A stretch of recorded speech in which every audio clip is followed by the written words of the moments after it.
আজকে তো আমি পেট ভরে রসগোল্লা খামু। ওরে বাবা, আরে বাস, ও মনে হয় আমার রসগোল্লা খাইতে আলছে। আমি তাড়াতাড়ি এখান থেকে পালাই। ওই ক্রিস, কই যাবি তুই? তোরে চারপাশ থেকে ঘিরি দেওয়া হয়েছে, তুই কই যাবি?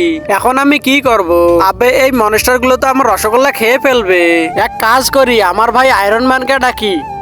ভাই আয়রন ম্যান, ও ভাই ও বোন, মোরে দোকান খয়রাত দেন, মুই খুব গরিব মানুষ, দেন ভাই দেন, মোরে দোকান খয়রাত দেন ভাই। আয়রন ম্যান, আরে এটা তো আমার ভাই কিরিশার আওয়াজ। কৃষ্ণা পাটি গুছাইয়ে এখন আমার ভাইয়ের কাছে যাইতে হবে। এই জায়গা ঠিক আছে, এই জায়গা আয়রন ম্যানের স্যুটটা আমি অন করি।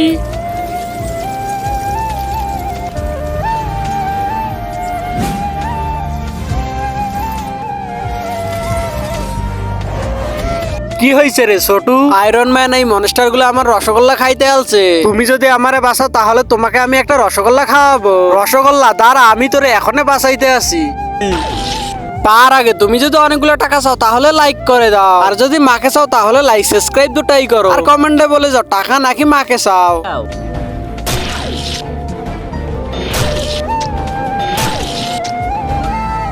থ্যাংক ইউ আয়রন ম্যান, দাও আমাকে রসগোল্লা। কিন্তু আমি তো এটা প্রথমেই শেষ করে ফেলছি।